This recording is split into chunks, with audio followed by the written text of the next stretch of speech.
অন্য যে কারো আগে দেশবাসী জানুক এবং দেশবাসীকে জানানোর জন্যই এবার সংসদের বিশেষ অধিবেশনের দাবি তুললেন বাংলার মুখ্যমন্ত্রী মমতা বন্দ্যোপাধ্যায়। সন্ত্রাসবাদের নেপথ্যে পাকিস্তানের ভূমিকার কথা বিশ্বের দরবারে তুলে ধরতে দেশে দেশে ঘুরছে ভারতের বহুদলীয় প্রতিনিধি দল।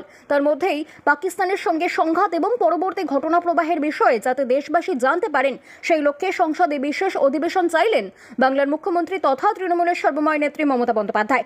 শুক্রবার এক স্যান্ডেলে মুখ্যমন্ত্রী লিখেছেন, আমি কেন্দ্রের কাছে আর্জি জানাচ্ছি প্রতিনিধি দল নিরাপদে দেশে ফিরে আসার পরে সংসদের বিশেষ অধিবেশন ডাকা হোক। এরপরেই মুখ্যমন্ত্রী লিখেছেন, আমি বিশ্বাস করি সংঘাত এবং তার পরবর্তী ঘটনার পরম্পরা বিষয়ে দেশবাসীর জানার অধিকার রয়েছে অন্য যে কারো আগে। তবে এই অন্য কেউটা আদতে কে সে সম্পর্কে মুখ্যমন্ত্রীর পোস্টে কোনো ব্যাখ্যা নেই। তবে যেভাবে তিনি ইংরেজি ক্যাপিটাল হরফে বিফোর এনিওয়ান এলস লিখেছেন তা দেখে অনেকেরই অভিমত ভারত পাক সংঘাতের আবহে আমেরিকার প্রেসিডেন্ট ডোনাল্ড ট্রাম্পের ভূমিকার দিকেই ইঙ্গিত করেছেন মুখ্যমন্ত্রী।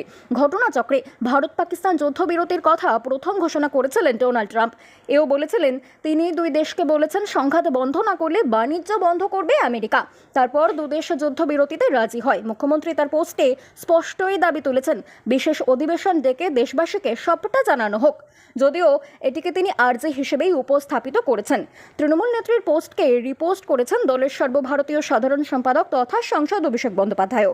ঘটনাচক্রে অভিষেকও বিশ্বের দরবারে প্রতিনিধিত্ব করতে জাপান সহ 5টি দেশের সফরে রয়েছেন। মুখ্যমন্ত্রী আরও লিখেছেন, বিশ্ব দরবারে ভারতের বহুদলীয় প্রতিনিধি দল যেভাবে সন্ত্রাসবাদের স্বরূপ তুলে ধরছে তা দেখে আমি খুশি। আমি আগেই বলেছি জাতীয় স্বার্থ সার্বভৌমত্বের প্রশ্নে কেন্দ্রীয় সরকার যে অবস্থান নেবে দল হিসেবে তৃণমূল সরকার তাকে সমর্থন করবে। বাংলা খবর, আপনার রাজনীতি, আপনার আওয়াজ।